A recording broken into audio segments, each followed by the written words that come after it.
Okay, welcome everybody to the latest Knowledge Network on Climate Assemblies learning call. We're absolutely delighted to be focusing on Ireland's Climate Assembly on biodiversity loss. In the name, when we put Climate Assemblies, we're interested in climate and assemblies looking at climate and ecological issues, hence our interest. And it's a delight to actually focus on Ireland because of its history of having assemblies, but also because it's climate. When it focused on climate back in 2016, 2017, the network didn't exist. So we haven't actually had a chance to sort of interrogate some of the learning from Ireland. So this is absolutely wonderful. So I want to just give you a little background. So I should say, sorry, if you don't want to be seen on the video, then please turn your camera off. And we are recording as we always do. And I'm really absolutely delighted that we're joined by the chair of the assembly, Aoibhinn Ni Shuilleabhain. I think I was close, but close enough, I hope. Art O'Leary, who is the former Secretary General to the President and was responsible for the civil service support of this process, and also Katie Reid and Annabelle, who were involved in the development of the Children and Young People's Assembly, which I'll explain, which ran alongside, had a different relationship with the government. Anyway, let me just give you a little bit of background about the Assembly before I bring Aoibhinn into the conversation. So first of all, this Assembly was established as part of the coalition government agreement, which included the Green Party. And I think it was the Green Party that were really pushing for this biodiversity assembly. As with other assemblies, its terms of reference were agreed by both houses of parliament in February 2022. And what was a bit different about this one compared to other assemblies is that after the joint committee, so in Ireland, the assembly recommendations go to a joint committee of both houses of parliament, but there is an expectation that government provides a response to each recommendation that comes out of this assembly and a time frame for action, which actually I think is a new piece of infrastructure within the Irish approach. So in many ways, the assembly followed usual structure: 99 members who were selected by democratic lottery. They had an introductory meeting in May. There was a field trip to 3 biodiversity sites in June, and then they ran a series of 4 weekends when they focused on different aspects of biodiversity loss. And interestingly, an additional day had to be added in at the end because actually they had so many recommendations that they were generating that they needed more time. And if the assembly produced 159 recommendations, which by Irish standards is a lot, and it's something again I would like to talk about. That included 73 high-level general recommendations and 86 particular focused on sectors, which were like agriculture, energy, industry, and others. And I suppose one of the really standout recommendations is a recommendation to change the constitution to give substantive and procedural rights for humans and for nature in relation. So that's a really interesting development, and one again, which we'll hopefully delve into. We also decided on the call, because a lot of people have asked us about this, to include a reference to the Children and Young People's Biodiversity Loss Assembly, which ran alongside the Adult Assembly. It was commissioned in a slightly different way, and I think that's important for us to recognise. It was actually commissioned by a particular minister, a Green Party minister from Heritage and Electoral Reform, and he was he put the idea forward. He was the sponsor. But the Children and Young People's Assembly was co-designed and facilitated by a youth advisory team and engaged 7-year-olds, so 7 right the way through to 17-year-olds. And they agreed 6 key messages and 53 calls for action, which were presented to the 3rd weekend of the Adult Assembly. So if that's the background, that's the kind of general structure of it. And what I'd like to do is to sort of deep dive into different aspects of this. And if possible, I'd like to get Aoibhinn into the space. Have we got Aoibhinn? Is she? Hi, Graham. How are you? You're there. You're there. Okay, that's fantastic. I can't see you at the moment for some reason. Okay. There we go. There we are. We're there. That's fantastic. So Aoibhinn, I was going to start out by asking about. I'll start out about asking your role, and then we'll explain why this is a special day. So, why are you on this call, Aoibhinn? So I was asked very kindly by the Taoiseach at the time, which was Micheál Martin, leader of the Fianna Fáil party, and he was Taoiseach at the time, where this Citizens' Assembly is being established. So I was invited by him to chair the Assembly, and I initially said no, because I don't know enough about biodiversity loss, but I was assured that I didn't have to be an expert, and thankfully that turned out to be the case. But I hope that I brought something to the Assembly, and I think for a number of different reasons. I have a background in science communication, for one. I am from rural Ireland, but I amn't a farmer. However, very many members of my family are farmers. And that was really important, I think, to consider in the balance of what we were talking about in terms of biodiversity loss in Ireland. And I guess I've also got experience with media, having done a lot of science communication, etc. So what's the role of the chair? Because I think this is kind of interesting, because a lot of assemblies don't have a thing called a chair. So it's kind of interesting to say you in many ways become the voice of the assembly. Is that right? That's really one of the main roles, is to be a voice of the assembly, the public face. And I think that is important, because the 99 members have enough work to be doing without trying to go forward and speak to media and journalists, especially when it's not something that you're used to.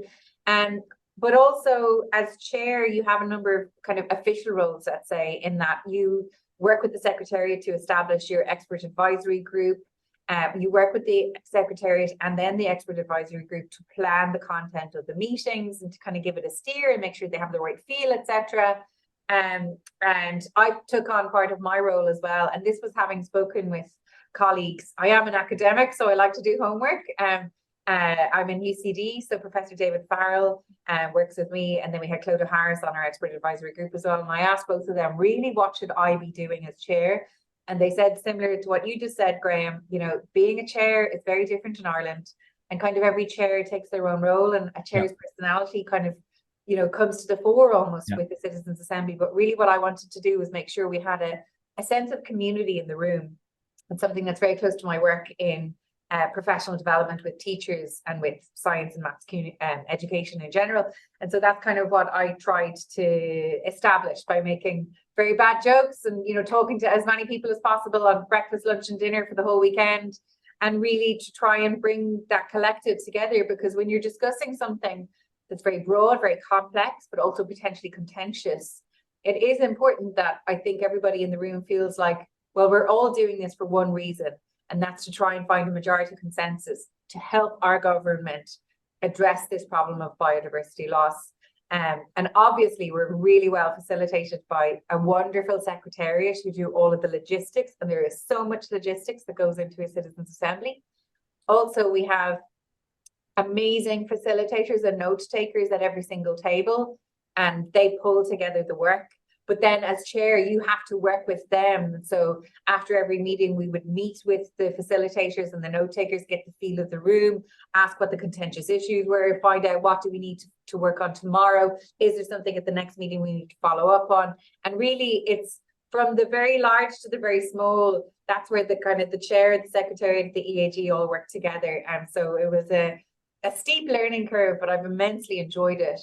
But since our report has been published in March, I've been basically doing a road trip and talking to anybody who wants to hear about it, which has brought me to many more groups, also state agencies, bodies, local community groups, NGOs, etc.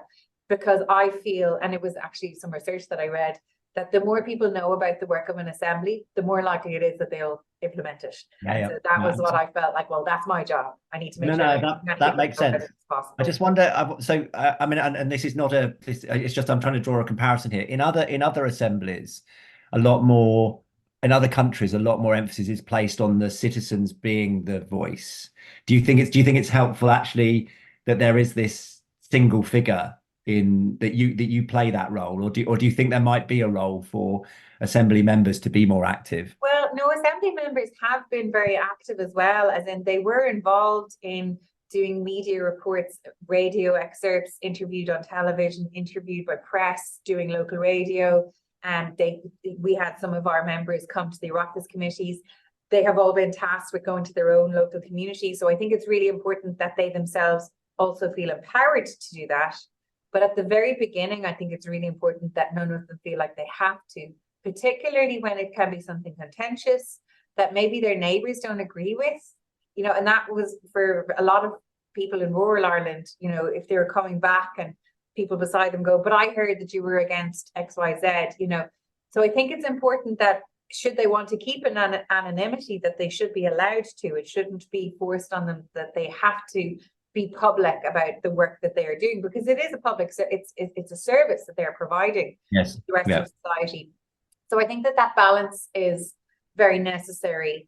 And certainly at the beginning, a chair should take on the public element of it until everyone kind of finds their feet and really feels confident in talking about it. And then absolutely, we were trying to bring in as many people as possible to talk about it, because it is their assembly.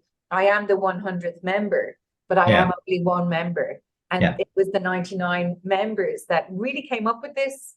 They deliberated so carefully on the wording.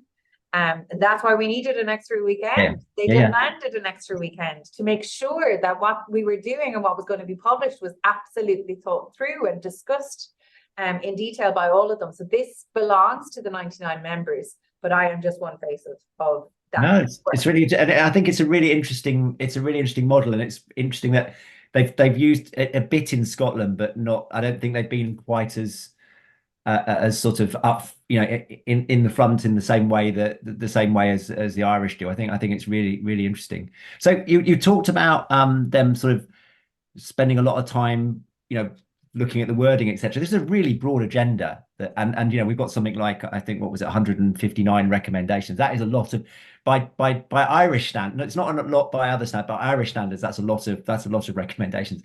I just wonder whether, do you feel that they were able to manage that really broad agenda and the kind of the systematic nature of it? And do you get a sense of that actually they're able to make the connections across different issues? It was a really big challenge in the planning of it from the beginning. How are we going to address all of the terms of reference? Because it was so broad to look at the international context, the national context, and then go drill down into, well, what does that mean in terms of freshwater, marine, peatlands, woodlands, agriculture, urban planning, invasive species. I could go on, and that's what we did.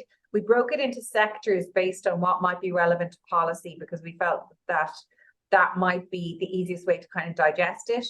That suggestion was put to members agreed with it, and then we kind of went ahead with the planning. But of course, the planning of all of these things is very fluid, because from one weekend to another, the members come back and say, actually, we need to hear more about the rights of nature element. And so then we have to call on, okay, can we get the experts on that for 3 weeks' time to present to us on that? So yes, it's very broad, and we broke it into sectors, and I think that that's then very much emulated in the recommendations.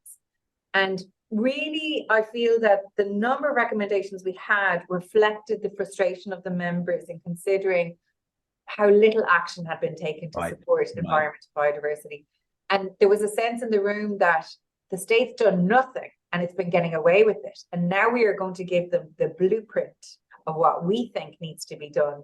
And so in that regard, we can't just go with the high level. They really wanted the detail in there. And that led to a lot of fine-grained elements and text. However, I do feel like it's been beneficial in many regards, because many groups, state agencies I've already been talking to, have already looked at the recommendations even before the Oireachtas Committee or government has responded to it, and they've gone, okay, we can do that part, we'll run with it. And so because of the fine-grained nature, I feel like it's already actually got momentum to it. I don't know if it would work for everything, but in this regard, because we drill down into the sectors, that's where the additional 86, if you want to say, on top of the high level ones kind of came from. And so you're kind of getting a response from different sectoral actors saying we can take this bit on, or what? Okay, that makes a lot of sense. So if you're looking back at the process, and you know, it's really interesting. I'd love to have interviewed you before you were going in to think about what your expectations were, because they're always wrong. You know. So excuse me, I've got a bit of a cold.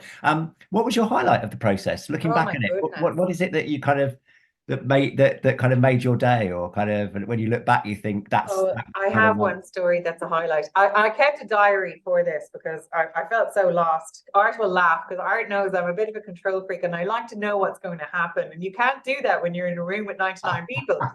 Um, but I think the highlight for me came at the very, I mean, there was loads of lovely stories that I could give you. But one particular thing was we had one member who, wasn't entirely convinced there was a climate crisis, not to mind a biodiversity crisis. And, wasn't necessarily convinced that what we were doing in the assembly was any use at all, or that, the recommendations were worthy or that they had really come from members, etc. And he stood up at the last meeting to say all of this and to say he was so unhappy with all of it. And frantically in my notebook, I was writing down, okay, how will I respond to this member? But I didn't have to, because somebody at his table stood up and said, it is so difficult to be the one person in the room who thinks so differently. And so thank you for saying that. And he applauded him. And then every other speaker after that, they had other points to say, but they applauded their fellow member to say it's so tricky to be the person who thinks differently. And that's what makes this process so important, because it was part of our deliberative democracy. We don't all agree, but we got a majority consensus. And even afterwards, people were coming up and shaking his hand and saying, it was lovely to work with you. And, he probably wasn't happy with all the recommendations that got through, but that's democracy. And for me, that really epitomized this whole process, because you're never going to get everyone to agree. I very much learned that. But once everybody has a say, I think that's really important, that we very much have to be respectful listeners, and we have to hold respectful discussion. And then we will go with the majority consensus after we have had time to air everything.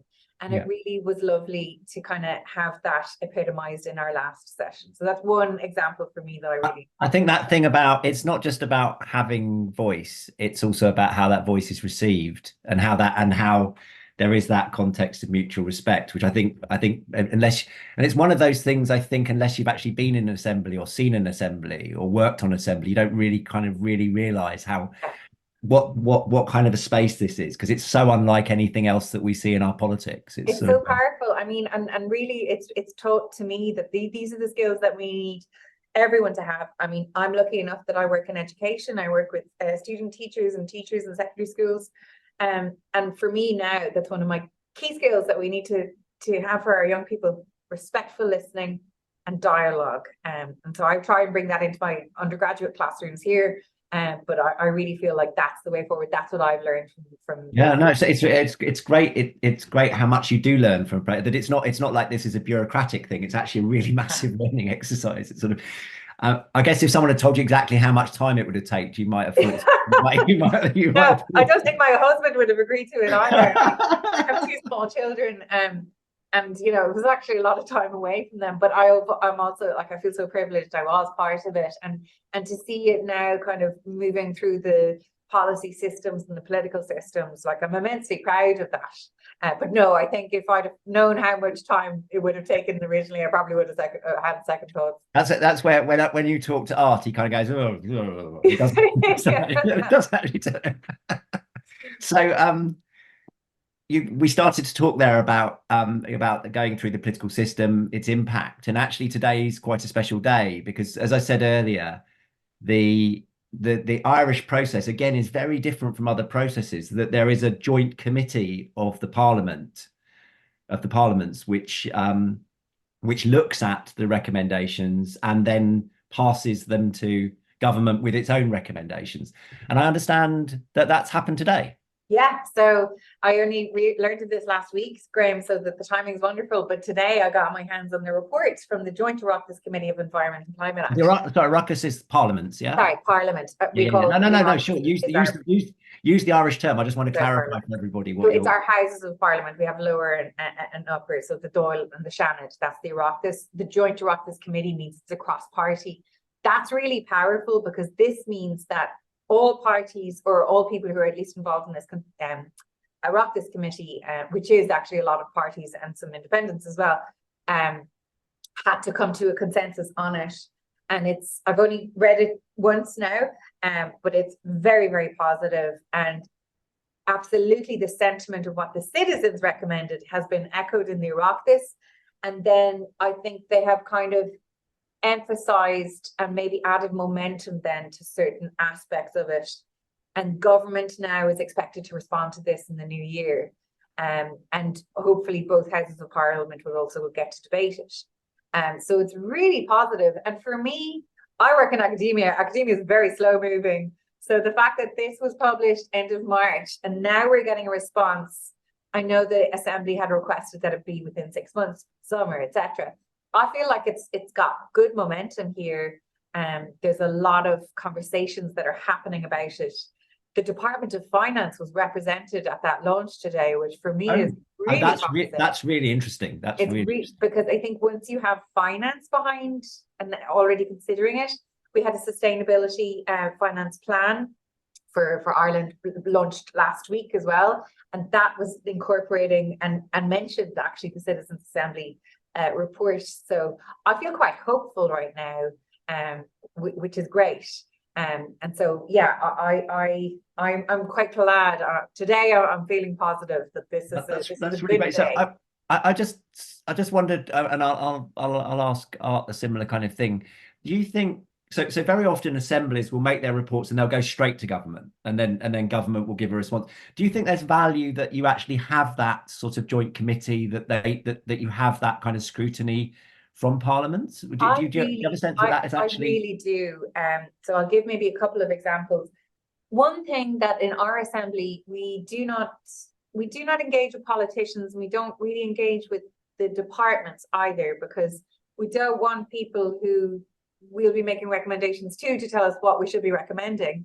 And so there's a slight gap there, but it's a necessary gap. However, when it goes to the Oireachtas committee, they do speak to the departments. And so maybe it's like colouring in the parts where we couldn't actually provide the whole picture. But for example, the Department of Agriculture were in that joint Oireachtas committee, as were the Department of Finance, as were various other state agencies that we'd also spoken to, but it adds a little more depth to it in a different way. And I guess it gives breathing room maybe to the recommendations too.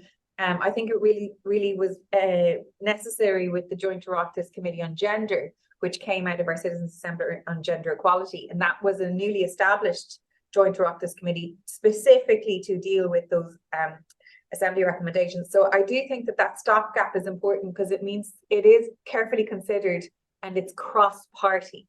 Yeah. So even if it happens that who we have in government now isn't in the next government may well be looking at this for its programme for government, because it's already been approved by an Oireachtas committee. And that, for me, I think is really important. So I actually think that extra step is very valuable, especially in the Irish context. No, I think it kind of goes both ways. So some people look at it and think they're worried that it's a kind of a new veto point, that it's but for others, it's that opportunity for it to become owned by the parliamentary body in a way that if it just goes straight to government, it doesn't. It doesn't. Yeah, so that's and really. I think here you have to remember, like, politicians are people too, and I've heard that. Yeah. They don't have ownership of this, but they have ownership of this because they spent time and they deliberated and they discussed and they voted on it. And so I think when the politicians have ownership of something, then it is more likely maybe to go through that next step. Okay, that's really helpful. Aoibhinn, that's been really great. We're going to come back in a bit for a panel discussion if you can stay with us. That will be wonderful. Yeah. Much respect for the work you've done today, and I'm really glad that we could be there to see your smile with the report. Because I guess if we'd done it a couple of days earlier, you'd still be a bit worried about how it was gonna land. So I would have been. That's really great. So just a reminder of everybody, please put any questions you've got into the chat, and Mark will try and collate those for the panel. So I'd like to invite Art O'Leary into the space. Art, I've just realised that for someone who's worked on Assembly so long, this is actually the first time that we've publicly talked with the Knowledge Network. So I guess I actually owe you an apology. Oh no, listen, I mean, I'm not lacking in invitations to talk on networks, to be honest. and funny, the thing I'm always giving out about is that uh, I mean, I have spoken in 41 countries now in the last 20 months about citizens' assemblies, and everywhere I go, I discover a new network of people. And my advice to you all is just, would you ever go and talk to all the others and coalesce around these things and create a center of excellence? But it's a great pleasure to be here, Graham, obviously, happy to chat. Thanks so much. And for those who don't know, Art was the civil servant. I won't get you to tell that story, but he was a civil servant who was basically told, go and deliver the first assembly without any staff or any money or anything. So you should definitely, if you have a chance to get that story off, Art, it is really worth it. But I want to focus on the biodiversity one. So, and I kind of want to ask you, from your position of having seen so many assemblies, how does this one compare to the other assemblies that you've overseen, that you've watched from, that's gone through the system? Is this one different in any way, or does it just follow the same model, do you feel? Yeah, no, each of them are very different, and but the challenge for this one was simply scale. The depth and the breadth of the area that had to be covered was unlike anything that had been done before. So and once we drilled into the issue to discover that there are so many elements, as Aoibhinn said, so agriculture and freshwater and marine and peatlands and forestry and urban planning and all special areas of conservation, all of these things were all different sectors. And we could possibly have had a citizens' assembly on each of those, but the challenge was to try and do it. And interestingly, I think we can always trust the citizens for the wisdom of this, is that they went high level in some regards, and this is why the recommendations are the really interesting ones that cut across a number of different areas, a number of different departments, high level strategic issues of focus, and then the particular areas as well. So the report is really well structured, and the cool thing about Aoibhinn being such a control freak is that attention to detail that you would expect from a scientist and a mathematician. So I see a theme emerging for this call. Okay. Yeah, and actually, if I can just say, I mean, and I don't want to delay unnecessarily, but the importance of the chair is not just to be the acceptable face of and the voice of the assembly, but is to be the leadership figure. I mean, at the first meeting, when you stand on the stage, and gaze out into a sea of 100 people, and they're all looking at you. They know why they're there, but they don't know how this is going to work or anything. And Aoibhinn says, listen, the government has a problem, with biodiversity loss, and they don't really know how to deal with it. So will you come with us on this journey to see if we can find a solution? There's something so empowering in that. And the inspiration and the visionary piece is something that is so important in a chair, which is why we take such great care in selection of our chairs, by the way. Yeah. These are independent people of impeccable standing in our communities. And Aoibhinn couldn't say this, of course, but I'm happy to say it, and that's why it works, because people trust the system. So it's the inspiration and the outlining of a possible plan, and then kicking it to the citizens and say, well, listen, here's what we could do. What do you think? And that creates the buy-in.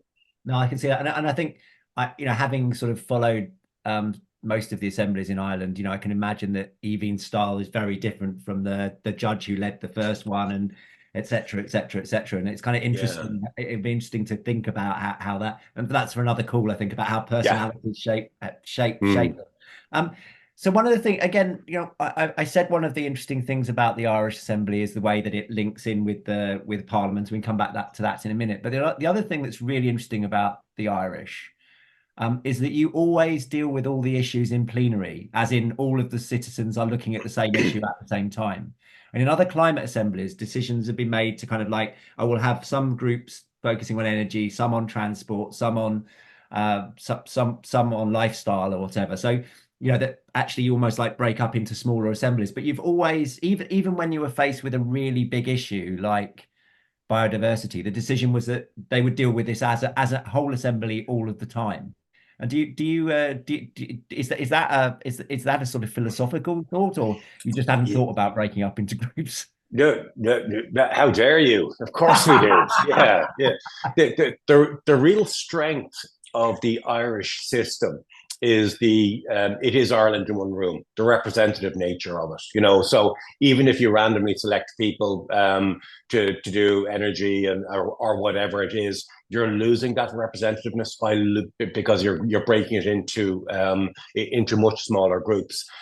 Everybody has the opportunity to see an issue from every perspective, and because if you look at agriculture in isolation biodiversity, then you're missing out on the other impact in other sectors as well. And it's important that everybody gets to see everything, because you marry all of the evidence from every perspective with your own life experience, and then you make a call. And you can't do that if you're not exploring all of the evidence together at the same time.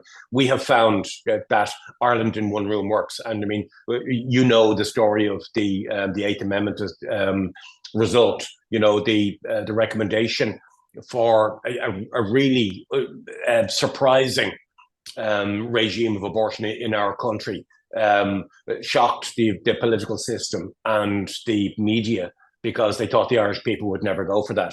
The result in the room was 67-33. And then when it was put in a referendum to the Irish people, it was 66-34.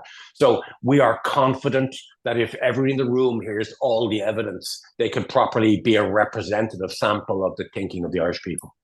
No, that makes a lot of sense. So I'm interested to talk to you a little bit about impact, because you've had a lot of experience of this, and I think there's something else which which is really special about the Irish process. And I talked a little bit with Aoibhinn about the role that the parliamentary committees play, but also I think there's something, and I'd be interested for your reflections on the importance of that, but also the really important role that the Cabinet Office plays, or the Office of the Prime Minister plays, in actually driving this forward. And I'm kind of interested about, could you say a little bit about how that sort of infrastructure works? Because I know it sounds a bit nerdy, but it seems to me that we're actually quite good at doing the citizen assembly bit. We're not so good at landing these things within the public, within Parliament and within government. So can you tell us a little bit about how the machinery works, and who's kind of like who's driving this now? Now that we've had the report, now what's going to happen? Many of the big failures of citizen assemblies all around the world have been because really, really good reports lay on shelves, and nobody looked at it.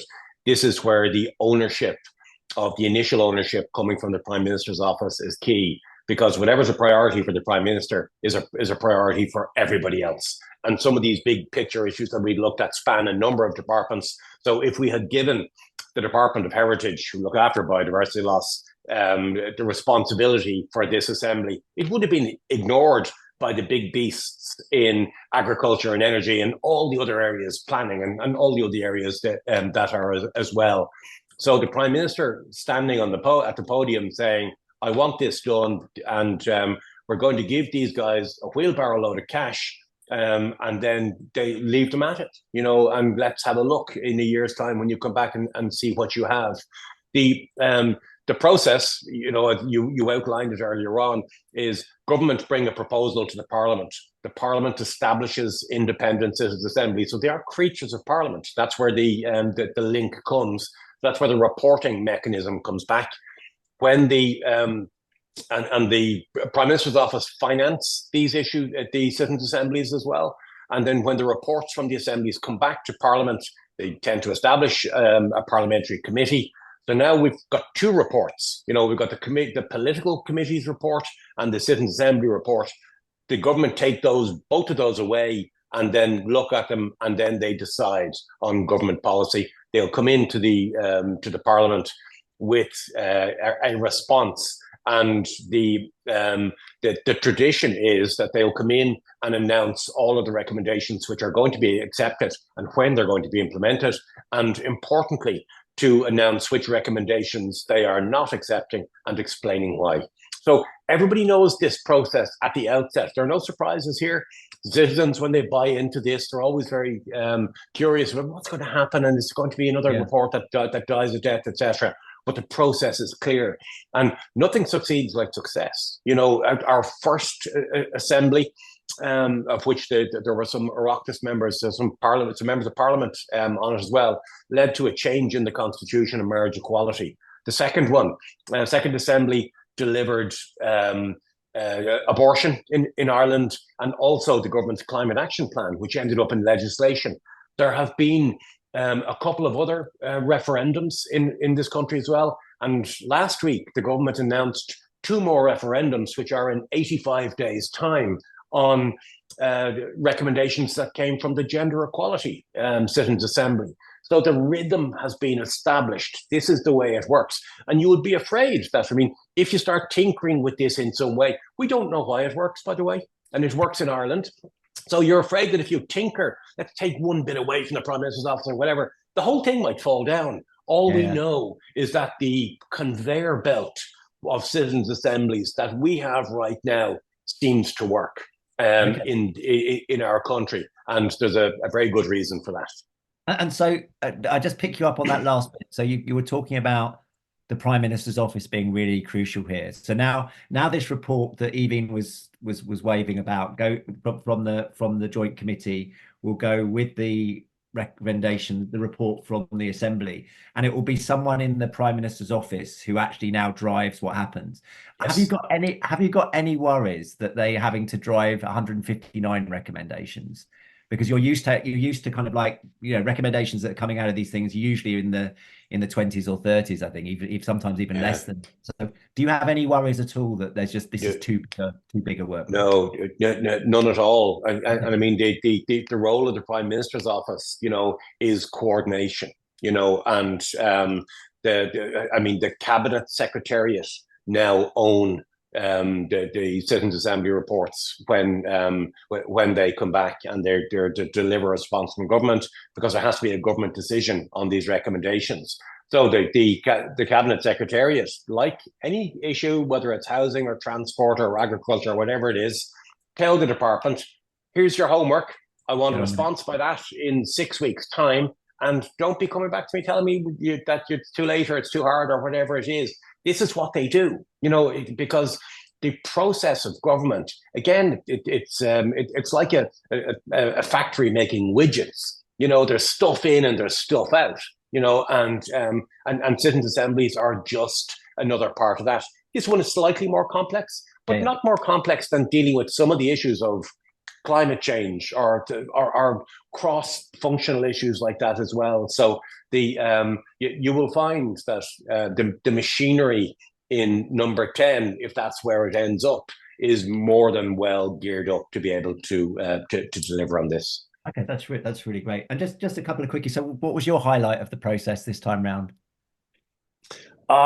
You've seen so many of them. I just wonder I think, you know, the bit that broke my heart, you know, is probably the bit that turned out to be a sign of the commitment of the members, you know, on the final weekend where we were nearly there, and they said, we need more time. So, I mean, we were in the hotel and we had to say to them, well, listen, we need a weekend and we need it sometime next week. So we had to do it on the spot. And so it was a sign to me of the commitment of the members. Getting to know individual members is always a joy. You know, to do my job, unless you like people, you're not going to enjoy this at all. You know, and I stayed up way too late most nights, most weekends with a lot of these people because I'm interested in why they got involved, et cetera. So the commitment and energy and passion of the members on this particular one was outstanding. Okay. And also, I suppose there was that twinge of regret that you designed this thing and they're saying we need more time. And hang on a second, it's kind of like, you know, I weren't expecting that to happen. Probably. No, but I mean, again, we're nothing if not democratic. I mean, and it's not to do with me, or it's not to do with Aoibhinn or any of the secretariat or anybody running this issue. The room decides, you know, and if the room decides we need more time, then our job is to support that decision. Our job isn't to lead them in a particular direction and say, you must finish by such and such a time, etc.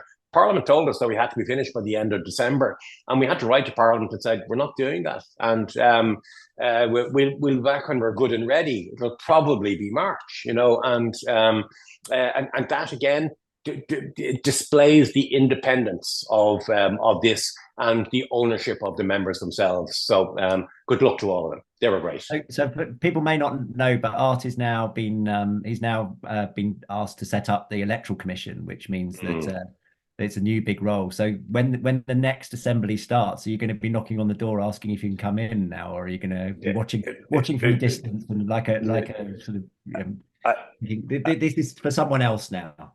Yeah, I mean, it's I've had a whole series of very cool jobs in my life, but you know, the citizens' assemblies will always have a very special, play a special part in it, you know, because they're very close to my heart. It's rare as a civil servant that you get to walk into a room with nothing in it and to design something and to build something and for it to sustain and just to be so associated with it, you know. So if the last citizens' assembly was run by somebody else entirely, I am, of course, happy to advise, give my thoughts, and I'm always a sounding board, you know. So I suspect that someone will come knocking on the door saying, well, you know, what would you do if you had such and such a thing, and how are we going to do this, and all that kind of stuff. And very happy to offer some thoughts on it.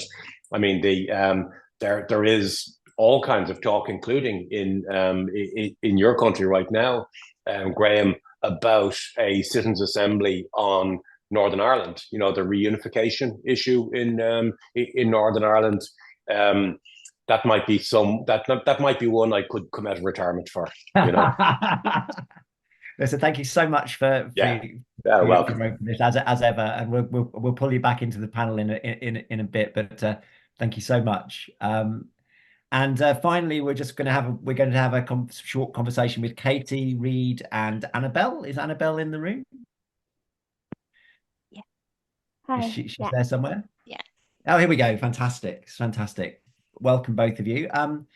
Katie was the lead for the Children and Young People's Assembly on biodiversity loss, which, as I said, wasn't actually organised under the auspices of the Adult Assembly, but was actually set up by the Minister for Heritage and Electoral Reform. So kind of was running in parallel. And Annabelle, I understand, was one of the members of the project team. And so actually that's my first question, I guess. I don't know who wants to pick this up. This was a really interesting co-design process. This wasn't like Katie telling everyone what they should do, but it was actually co-designed with the children and young people. Can you explain how that worked and what kind of impact you think that had on the design? I don't know who wants to start with that. Yeah, maybe I can start us off and then hand over to Annabelle to tell us a little bit about how it played out. So just to explain how the Children and Young People's Assembly came about, or how our intergenerational team was formed. We were actually, I think, spanned from age 8 to I think it was 60 in total. That was the age range of our design team. And so we, as the adults, if you like, those over 18, were made up of academics and researchers and practitioners across Dublin City University, University College Cork, and myself. I work for an international organization around children's participation rights, particularly focused on the environment and climate change. And when we initially had this invitation to design a process like this, it was really important that from the beginning that this process was designed with children and young people themselves. And because we wanted to, you know, emulate as far as possible this idea of a citizens' assembly, but with children and young people, so drawing from the ideas of sortition and random selection, we wanted to make sure that we weren't also by doing so alienating children and young people across Ireland who are already really active in the space of biodiversity. And so we knew instantly that we would benefit from having an intergenerational team that would involve children and young people that are doing amazing things in their communities on these issues already. And so we put out a call for any child and young person to apply. One of the hardest parts of my job is having to select from an amazing amount of applications that we received. Myself and Dermot Torney, who's on the call here as well, he kind of managed the whole project. We had to sit and go through all the applications and then reach out to the children that became our young advisors. And then we had our 9 young advisors, of whom Annabelle is one. And Annabelle, do you want to say a little bit about what your role was and how that played out? Yeah, please do. Yes, my name is Annabelle and I was one of the young advisors. I was really excited to have this role. I actually found out about the creation of the Assembly from being at the National Conference on Biodiversity Loss, which had a lot of members from the Citizens Assembly as well. And it was really noticeable there that I was the only young person. So when I found out about this opportunity to include young people, I was really excited to get involved, and I was delighted to be selected. And I think it was really important that we were there for the design process as well as the assembly. I've been a part of a lot of different youth organizations and processes that haven't involved young people from the very beginning. In this assembly, we were able to design how the assemblies would take place, and we were also there and gave our opinions on what we thought would work and wouldn't work with young people in mind. And I think as young people, this was very easier for us to do almost. And it was nice to be then at the assembly a few weeks later and say, oh, I thought we should do that, and here we are doing it. So it was great to be part of it. And so it's interesting that you said that because young people were involved in the design, I'm praising it. It meant that actually the assembly worked a bit differently. What sort of things got introduced into the assembly that you think might not have been there if children hadn't been in the design process? I think there were a lot of different things.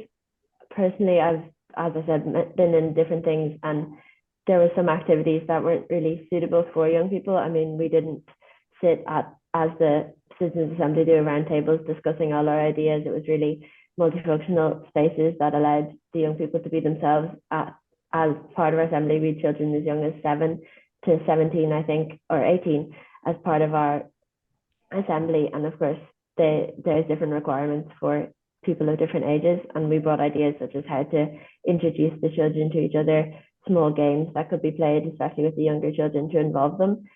I think biodiversity is such a topic that young people aren't incredibly aware of from a young age, but they are incredibly aware of nature and animals and things that they love and enjoy outdoors. So we thought of ways to include them and educate them and raise awareness on issues such as this in a way that was easy for them to understand. Okay, that's really cool. And so just out of interest, what were the highlights of the process for you? Was it actually the designing, or was it seeing the assembly actually happen? What were the highlights for you? The highlights of the process for me was definitely the outcome. I think I feel that sometimes youth are often involved kind of in a tokenistic way. You're seen as just there for the photo, and they helped with the assembly. But with our assembly, as we implemented our recommendations towards the Citizens Assembly, we saw the outcome of the assembly with, for example, the new budget for nature and climate in the Irish Constitution. There's over 3.15 billion in the new Climate and Nature Fund in our budget last year. And I think that the recommendations of the Citizens Assembly played a huge part in this. I really enjoyed the process and attending the assemblies as well, but to actually have our recommendations included amongst the Citizens Assembly's recommendations was a new way of doing things that I thought worked really well and was one of my favorite parts. So that was the way that it was actually picked up by the other assembly. And did you I didn't ask Aoibhinn about this. Did you as a group attend, or how did the two assemblies link with each other? Yeah, I can maybe say a little bit about that. So the processes were quite distinctly separate, but there were definitely a lot of, I guess, interaction between the two and different touch points where, for example, just before the first assembly weekend, we had created a short video with the young advisors that was played, just explaining what was going on so that the adult assembly, I don't know if that's how to call it, the National Assembly. I don't know what the right term is. Yeah. Differentiate the two, but like the National Assembly, how it so people could be aware that a similar process was engaging children and young people. And so later on, however, and actually on our second weekend, we were really delighted to welcome Art, who travelled all the way down in one day and back to Killarney from Dublin, which for those of you who know Ireland is a pretty long trip. And so he did a tremendous job to come and join us for that day. And I don't know, maybe in the discussion afterwards, Art, you might like to say a little bit about what that was like for you. But we were thrilled to have you there, and I think what that helped us also say back to the children was that these were, processes that were enabling, broader citizen participation in this national conversation. But another highlight, and I think, Annabelle, you actually came to observe this, but 6 of our Assembly members went to present to the National Citizens Assembly just after they had published their final recommendations. And so that was a really nice opportunity for them to actually be in conversation with Aoibhinn and Art, and actually to bring to life some of the ideas for the adults in the room. And I think that kind of brought the two processes together in that respect. But I think what's really interesting, coming to Annabelle's point, is to have seen what's happened since. And I know both, today, as Aoibhinn said, it's a really exciting day to see what the response has been from the Oireachtas. And the Oireachtas Committee just a few weeks ago actually met again with some of the members of the Assembly, and there was a long exchange over about an hour and a half between members of the Children and Young People's Assembly and members of the Oireachtas, which again shows that these aren't just recommendations and calls to action that have gone and sat on a shelf somewhere. They're very much being taken to the people that can really help to bring about the changes that children and young people, and of course the adults too, want to see. So Annabelle, were you part of the delegation that went to the joint committee, or was that some of your friends? I wasn't. I had the opportunity to be involved in a lot of other events with the Assembly since that time. So that was a couple of the younger members of the Assembly. I did actually have a meeting with Minister Noonan the next day for a personal project, and it was excellent to hear how the ministers had reacted to the Oireachtas Committee, and it felt that our message had been heard, especially hearing from the ministers as opposed to even my friends the next day how it went. It was great that there was so much notice of it at the time. As I was in the houses of the Oireachtas or government buildings, there was lots of different people who came and asked about the committee the previous day. So it was great that it took place.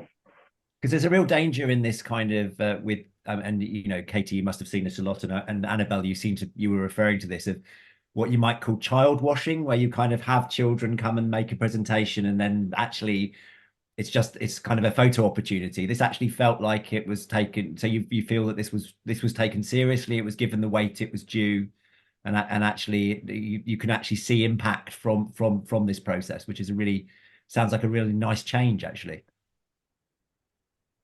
Yeah, I can see Annabelle nodding, and I think just to add to that, thinking the word impact, like, it can mean everything, and it can mean all sorts of different things. I think we've seen all sorts of different impacts from this Assembly, and I think we've all been really struck and almost, it's been quite unprecedented, to be honest, like seeing just how many different types of impact this has had. And we can talk about the kind of national level policy and I guess the informing of legislation developments as well, hopefully in the future. But I think a real highlight for me personally, and I think for many of the children that we've heard, is the process itself was, it had at its heart a sense of, a bit like Aoibhinn was saying about community, but like building relationships and just building a love for nature and the biodiversity that Ireland has to offer, and really like fostering a love of that amongst children and young people and adults. This was intergenerational. We can't deny that adults also played a role in this process, and that, I think sometimes it's a bit of a myth with child participation that it means that there's no adults in the room. It's just, actually this has to be a dialogue. It's got to be relational. And so I think what was really kind of magical, to be honest, was just having such fun and joy and just being, as Annabelle said, like out and about in nature. I let the children always say the nature walk was the highlight, and it definitely was for so many, because they were just engaging in a really practical way with what it's some of the children's doorsteps, but for others not. For some children this is the first time they were really venturing out into the national parks. And I think that's what also we have to hold on to, is how we're thinking about future generations, how this is instilling these kind of values and this love and this care amongst children for what this will be as they grow up. So I think that's something as well, just to highlight, is that, when you're engaging children and young people, you're not just engaging in children and young people. We've had siblings, parents, families, carers, schools, communities, so many other organizations that these children are part of, all kind of tapped in and learning from the process, the outcomes. And it's been amazing to just see it become a bit of a kind of much broader community than just the 35 children that were selected. So yeah, I can see that. I'm just wondering, I guess this is a hard question, but I'll let it's always an interesting one. You kind of ran this was in some ways, this wasn't, as part of the original design. It wasn't like we're going to have a National Assembly and we're going to have this children and young people. The children and young people, in a sense, came a bit afterwards, and then it was a question about, can they be related to each other? Do either of you have any strong views about how we should be doing this in the future? Could we integrate children more into the National Assembly, do you think? Or can we integrate the National Assembly more into the children's space? Do you have any thoughts about that? Annabelle, that's quite a big question to ask you, to design the future of democracy. But do you have any feelings about how that could have been done? You would like to see that done in the future? I'm delighted to give a go at designing the future of democracy. I think I've seen a few different ways of how this has been done. I'm also a member of I just finished my term, but I was a member of the National Youth Assembly of Ireland. And with this organisation, the young people were called or selected by ministers. They weren't selected by ministers. The ministers held assemblies on different subjects, for example, climate and artificial intelligence. And there was over 50 young people from 12 to 24 on this assembly. And that at these events, the ministers attended and spoke to the children, and in one day, recommendations were prepared. And then they were told to the ministers, a report was made and given to the ministers to add to the national action plans on these subjects. I found that our Children and Young People's Biodiversity Assembly had a much more actionable plan, and I think we were involved a lot further. I think by sending our recommendations to the Citizens Assembly, we could see a greater impact, and I think this would be an excellent way to do it in the future. I think the 6 young people who attended the Citizens Assembly on one of their last weekends was really important for sharing our views. It would be nice in the future to have maybe a different young people attend at different times throughout the process. As you said, this assembly was brought in later. In the Citizens Assembly had already been formed and selected, and the Biodiversity Conference had already happened. Perhaps if young people are involved from the very beginning, it would be the very best way to go about things. But I think the process of selecting children to add the recommendations to the Citizens Assembly was a method that worked really well. Okay, that's really great. I'm not going to ask Katie your views, because actually we've employed you as Knoca to actually do a study over the next couple of months, and we'll be running a seminar running a workshop in February about on this theme. So I'm gonna hold that as a teaser that we'll find out from you about how you think that should happen. I've got a few questions that are in here. I don't know. We've got a bit of time, so I could actually ask people if they're around or they want to actually come in and ask the question. I'm just trying to find the first one.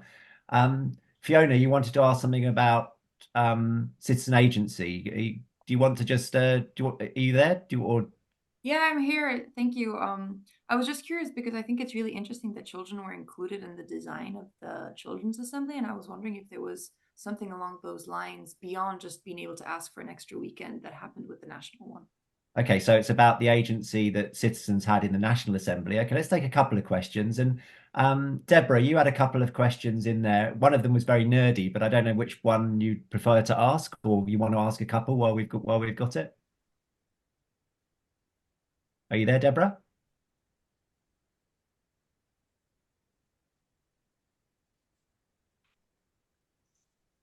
Okay, I can't hear her. So yeah, hi, I'm just on my way back up to my workspace. Okay, no worries, no worries. Yeah, which question you want me to ask, the nerdy one or other ones? You can ask a nerdy one and a normal one if you like. I can't remember what the other one, I've only got the last one in my head. Okay, oh yeah, I wanted, hang on a second, I had a couple. I'd like to know more about the particular participant selection mechanism, but also I find it really fascinating. I mean, I've been asking myself, why does Ireland have such a pioneering role in citizen assemblies? And what Art was saying about the position of the Taoiseach office, I didn't pronounce that correctly, probably. I really was wondering whether it had a connection with something I read, a book criticising the STV system, about the disproportionate power that gives to independent candidates, and whether this sort of move by the Towers Act to promote citizen assemblies, if that's a way of getting people on board for policies in order to sort of, sweep the rug under the feet from these disproportionately powerful independent candidates. I mean, I don't know if that's too nerdy, if Art has any opinion at all on that, but yeah, it's okay if you don't want to answer that question, but it's really good. Thanks, Deborah. I mean, so maybe I start with Aoibhinn about this question about how much agency did citizens have in the process? Was it just about being able to just ask for the extra weekend, or were they involved more in sort of helping structure the process? Yeah, well, first of all, we didn't mention that there was a steering group of the members. So that was 6 people who were kind of, I guess, a direct link between myself, the Secretariat, and the Assembly members. But Assembly members just came to me anyway, so it didn't really, I didn't feel ultimately necessary, but it was also good to have that mechanism there. And so just with the steering group, we ran every plan for weekends past them, and they would feed back and we'd have a meeting about it. But really the members very much guided the content. So in that example that I gave you, that so we had our meeting in May, and then we had our field trip in June. And then already in the field trip in June, people were asking, can we make sure that we have a session on this or have a session on this? And in the September meeting, a number of members came up to me to say, we want more rights of nature. And so that's what we put in the next weekend. And in that weekend, there was very much a focus on, well, what does it mean about hedgerows, forestry, etc. So we made sure that we had a big part in that. And then there were elements about, okay, well, can we bring in industry? We made sure we brought in them. So the members are very influential in highlighting what they wanted and making sure then that we incorporated that in the planning. So there is a lot of agency there. There's a lot of back and forth in Arwen anyways, for sure. Okay, that's really interesting. And there was a couple of questions there. One is on the selection mechanism, and one is whether or not this counteracts some sort of problems to do with STV, or issues to do with STV. On the selection mechanism, I know you used to use door-to-door recruitment, which didn't or wasn't always as successful as you'd hoped, but and have actually now moved to the sort of democratic lottery approach. Is that right? Yeah. In essence, that's it. And in its infancy, we used a polling company door to door, and you can imagine the horrified faces of people. I mean, they get a knock on the door, and somebody says, "Do you want to come and spend a year in a room with 99 other people solving some problems that the government has?" So that wasn't all that successful because nobody knew about citizens' assemblies. But as they became better known, and they've had some successes with constitutional change, we moved to something a bit more of an international standard. And Ian Walker from New Democracy in Australia was hugely helpful here.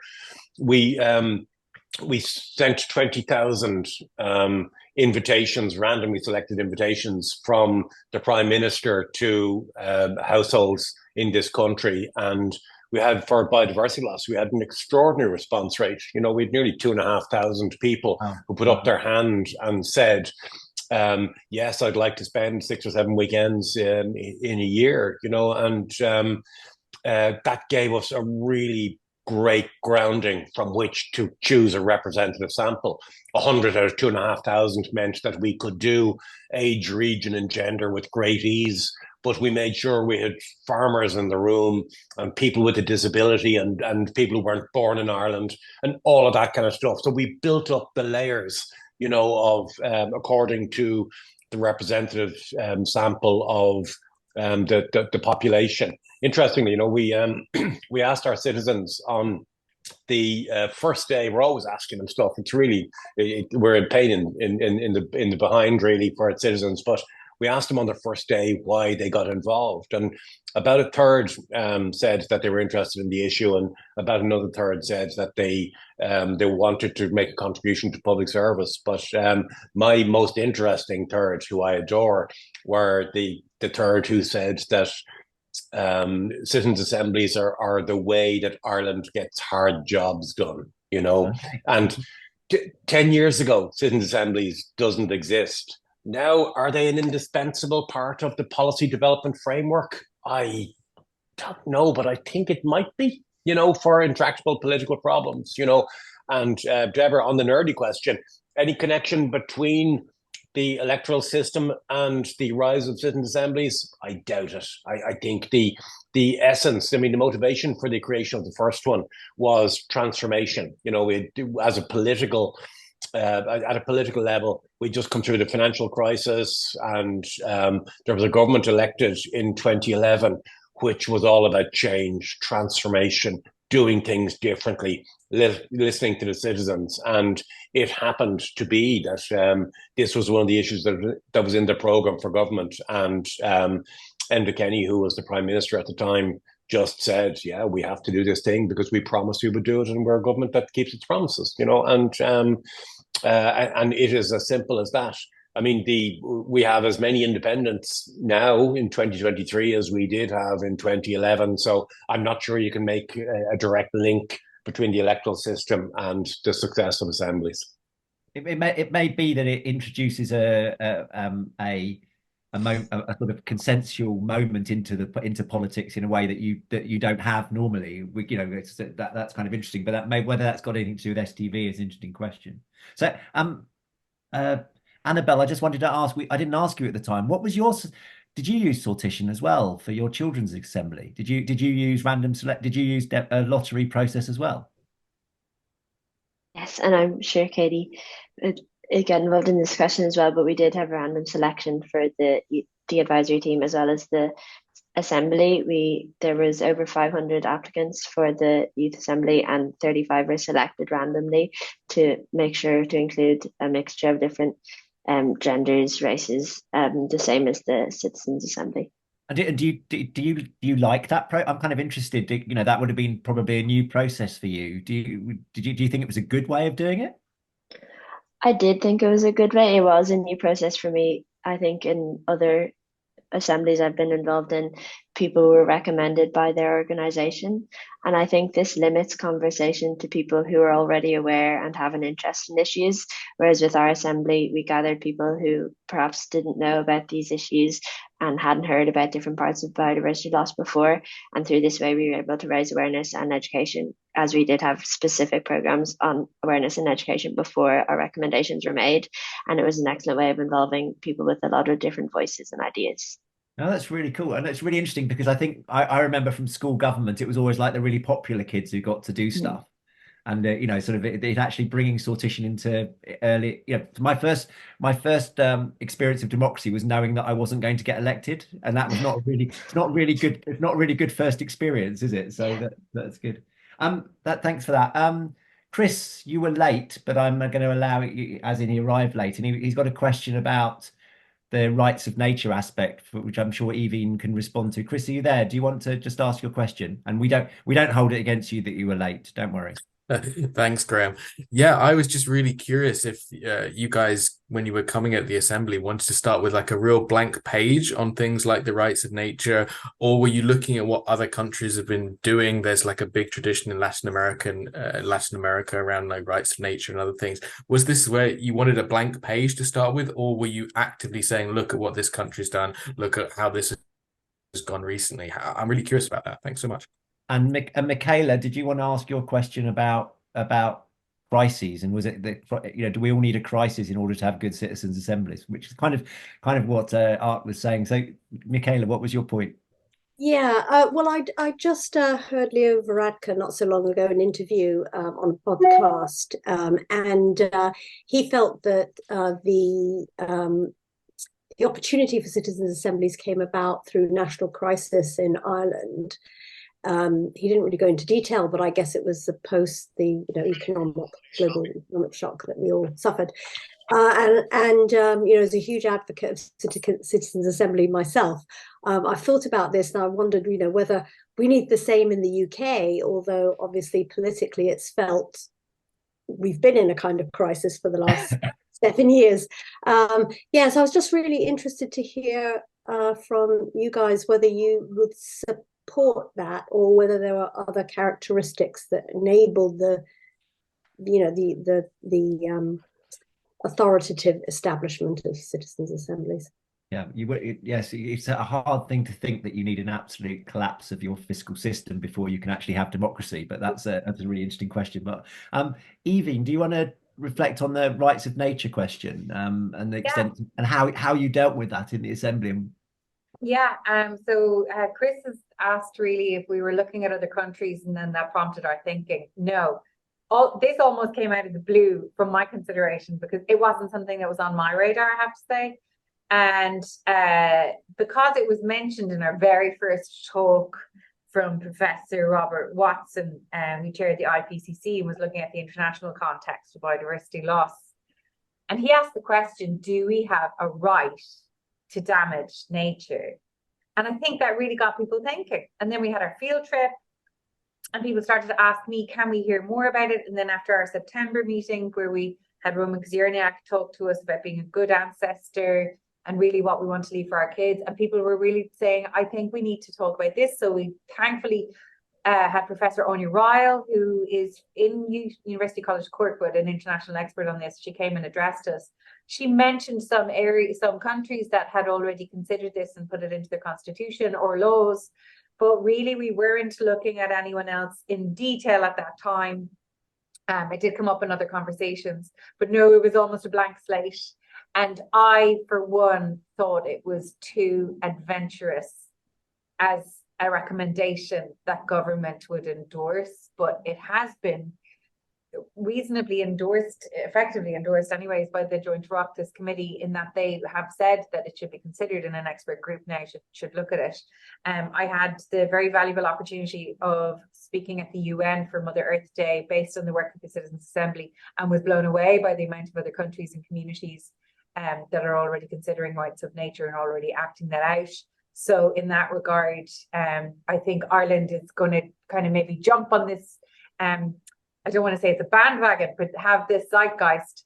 And I also want to reference that, we also had talks, and this was something that we wanted to pepper in, that not just have all the scientists and expert groups and stakeholders in, but also to bring in a little bit of the arts and creativity. We had a number of speakers talk about Brehon law.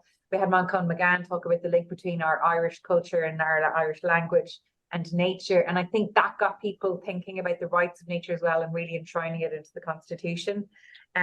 So I think that was where the kind of thread came from. And I think that's amazing. For me, it's kind of, I'm very surprised actually that it's got so much momentum. It needs time as an idea.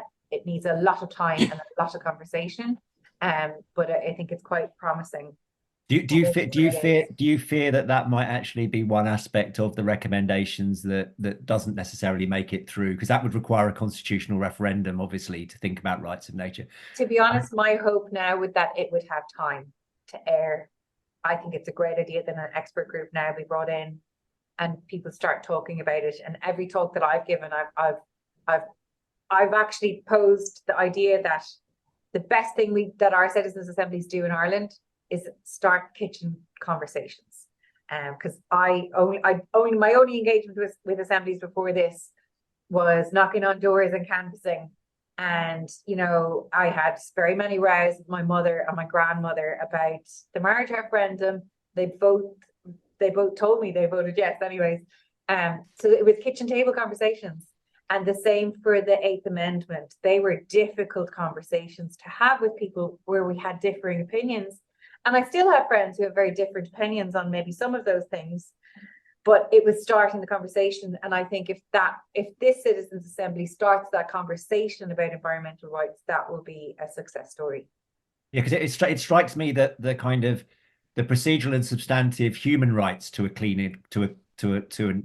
sort of functioning and clean environment, or whatever the phrasing is, that's less controversial than making some sort of right for nature, which I think yeah. So what you've just mentioned, Graham, that's already an established UN human right. Yeah. But it's the rights of nature that hasn't quite made it into the vernacular just yet. Now that's fantastic. That's really, really interesting. And I actually just want to, before I jump to you, ask about the crisis question, Annabelle, I just wanted to ask you about because Aoibhinn just talked about the importance of art and sort of more, not just sort of standard learning. I've seen a few pictures of the Children's Assembly. There seemed to be a lot of sort of artistic work going on and a lot of creative work going on. Was that, how valuable was that? Do you feel? And do you think that's something that the inverted commas adult assemblies could learn from, actually using these more sort of artistic approaches? Definitely, I think it was incredibly valuable to our assembly. There was a lot of artistic processes, and this included having Hazel Walsh. I'm not sure of her last name, but we had an artistic design person who came and drew posters of what we were discussing as we were discussing the topic. Oh, that's amazing. I've seen them before, where they actually kind of like capture what you're doing live. Yeah, I actually met her at the National Biodiversity Conference, so this was a method of art that was included in the adult process as well. But for the young people, I think it was even more special, as they were able to see in pictures what was being discussed. And young people were also in our assembly able to draw on the poster with Hazel, which was Hazel Hurley is her name, and she was really incredible. But young people also got involved. We did role play, kind of dramatic performances of what you would do in certain circumstances, and young people also were involved in the drawing. But there was also for the Tribe activity book, which has been made to share with schools and communities, of activities for young people to spread education of biodiversity loss. And within this process, the young people were able to design activities and also cartoons, origami, and creative videos to share their ideas. So there was a lot of different forms of art included. And I think having young people, amateurs in art, being involved was especially important. And I think if in adult assemblies, not just specialists could be brought in, but the adults themselves could take part in activities such as this, perhaps at a different level, but similar, would be excellent. No, that's really interesting. Even I guess even Katie, go on, Katie, you go. No, Katie. sorry to interrupt. I was just going to say, and gosh, Annabelle, I could listen to you all day. But I just wanted to bring two things together there, because Michaela mentioned that word crisis, and it's been used a lot when we're talking about climate change, biodiversity loss, these issues that are the pressing of our time, and I think when we're thinking about deliberative democracy, and if we're asking these questions about who's represented in citizens' assemblies, I think we do have to draw these pieces together. And as Annabelle so beautifully articulated, like children and young people can engage in these topics, but they have the right to be involved. Like this is also, as part of their right to a healthy environment, that also means their participation rights have to be upheld. And I think, only just this year, actually, I know the right to a healthy environment was enshrined several years ago, but only this year has the Committee on the Rights of the Child actually spelled out what this means. And so now there's an even more of an imperative, like this can't really be should we involve children and young people? It's we must involve children and young people. And the question isn't how should we, it's how do we do it, rather than I think that's and really I think good. we've got to move in that direction, as to see it as a really positive process and not something that's scary. It is doable, and it's amazing when we do it. No, I think it's really interesting, and I think the work you've done in Scotland, the work you've done in Ireland, has actually really helped us to think what this might look like. And I think that's really exciting. Aoibhinn, I just wanted to ask you a question of which kind of is generated by what Annabelle just said then, actually, which was there's a tendency that assemblies are felt like as very cerebral places, as we hear stuff, we talk, we discuss, and actually we're a bit afraid perhaps of using artistic methods and sort of non-traditional learning methods. And I just wondered, as someone who is an educator and as someone who kind of has worked at school level and other, do you think there's some truth in that actually we need to get a bit freer with the way we think about education, about learning and working within assemblies? I'm just curious, having experienced it, or do you think actually no, this is this is how we do serious politics? I'm putting you on the spot here. You weren't expecting this, but no, I wasn't. But I think we absolutely need to reimagine learning and education. That's what my main focus of work is.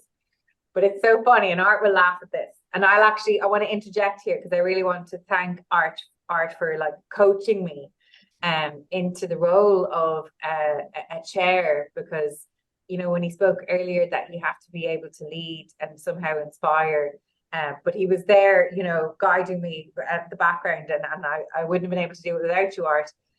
But one thing that Art had to correct me on, because I'm an academic, and I thought, right, well, let's plan our first session. So we'll have a half-hour presentation on this, and we'll have a half-hour presentation on that one, and that one then we'll have our tea, and then we'll go into, and I was like, no, because it's a 15-minute presentation and another 15-minute presentation. And at that point, we talk for twice as long.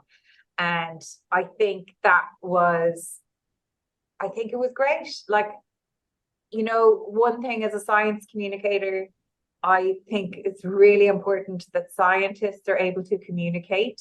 Thankfully, we had really great people speaking to the Assembly who really made an effort with their presentations to make it accessible to non-scientific audiences. And also, you have to condense your important message into 15 minutes. If you can't do that, go home. Yes. So boil it down to 15 minutes, and then we will discuss it for an hour, and then we will ask you questions. And it's the discussion part that's so important. And also that, you know, the speakers are milling around the room and they're able to ask questions, but that we have our plenary then of a half an hour after that. And it's just so important. And I think that's the deliberative part of the democracy, that we get to deliberate, discuss, everyone gets to air their views, ask their questions, the questions get discussed by the table. We had technology helped, Google spreadsheets, all the table's questions come up to me. We ask them. If they're not asked there, we'll answer them later on. So that, I think it works really well. I think that worked really well. And we also had our voices from the community section for every sector. So we had all spans of opinions coming together, and they had even shorter time, and many of them were a little bit cross with that. But I think they found that I have my 5 minutes presentation, but then I'll get that half an hour, 45 minutes to talk with the members, and then we'll have our question and answer plenary session. So that really worked. And I think that's probably an important part of the deliberative democracy. And a quick question, and it is a last question, because did people reflect on the trips that they had? Were those actually going out into nature trips important, do you think? Yeah, they were. Archie might want to talk about that. Yeah. Well, I mean, it's the one thing that we're always conscious of is learning styles, you know, and many of our members, particularly the older ones, it's been decades since they've been in formal education. So someone standing at a podium all the time, talking at them, is not the way some people have learned. So and people who are not easily led by formal education. So we try to appeal to all different learning styles, and the field trip was one. There are some people who like to touch things and see things, and so we also sent one of our colleagues, Tim, with a film crew all around the country looking at habitat loss and biodiversity initiatives as well, so people could see things, see films, etc. And that was such an important part of that. It's the appealing to all different forms of learning styles, which is the key. And can I just say something on the crisis issue? Sure. We'll actually have to leave it at that point. I could go on for ages. Yeah. Actually, it's kind of interesting for you to think about. You've got to where you are. How can we get to where you are? How can other people get to where you are? Yeah. All a crisis does is generate a feeling that, well, the way we've been doing things so far hasn't worked. So we need to try something new. You know, because you end up in a crisis because something is broken and there is a problem, and your current infrastructure doesn't allow you to fix it. The real success of the Citizens' Assembly is all about providing solutions to intractable political problems. Ireland has been unable for the last 60 years to have a civilized conversation about abortion or about some of these troubling social issues. Climate change was really difficult. All the Citizens' Assembly does, it provides a safe environment where people can have a conversation, express an opinion, etc., we've got zero tolerance for conflict in that room. So important that it's a safe environment. And I think the crisis issue only drives the political system towards trying something new. But I mean, not every issue is suitable for citizens' assembly. The German Parliament started one recently, and it's on nutrition. Astonishingly, they're finding that this isn't capturing the imagination of the German people. How is that possible? You know, if someone in authority came to me saying, well, we need a citizens' assembly in Britain, what should we do? I would say immigration. Deal with the issue of immigration. Get a pile of people in a room and let's see. So a big, meaty, hairy problem with lots and lots of possible options and outcomes. That's why citizen assemblies are successful. One of my German colleagues has taken against the fact that you've criticised the German assembly, but you know, that's okay. yeah. No, I haven't. And actually, the one thing that the Germans have done really, really well is that they have selected some parliamentary officials to run it, you know, Yes. and this is where I came from.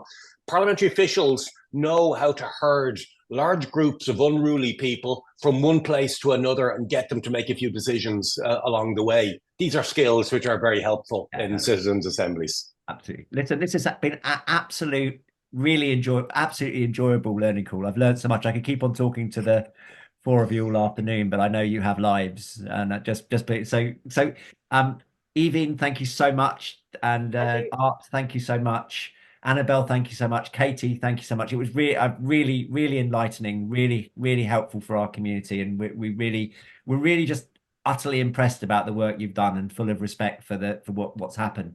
And I really do hope that maybe in 5-10 years time we will have a constitutional referendum on the rights of nature in Ireland. Who knows? Anyway, thank you for that. I just like to, before we go, just remind people that there are a number of calls coming up in the new year, which we've already got in place. The first one is Hearing Unheard Voices, which is asking the question, which is very relevant to what we've been talking to today, about how you represent future generations and non-human nature within assemblies. We've got the inventor of future design from Japan coming to talk with us, and also Mission Publique and a couple of other organizations will be sharing their experience of trying to include non-human nature as the voice of non-human nature within assemblies. Then on the 1st of February, we're being joined by two people who are running the Swedish Climate Assembly, who are going to be talking about how they're using systems modeling, or trying to use systems modeling within their assembly to give citizens a sense of the interconnection of issues. So that will be on systems thinking. And on the 21st of February, we'll be inviting Katie back, who's doing some work for Knoca on how to involve children and young people alongside, within, across, however we think about it, within assembly processes. This has been a really fabulous talk today. I've had a really enjoyable time. It's coming up to Christmas and New Year in my part of the world. For those of you having a break, I hope you have a relaxing time. And yeah, Yuletide joy. Take care, everybody. Bye-bye. Thanks, Graham. Bye.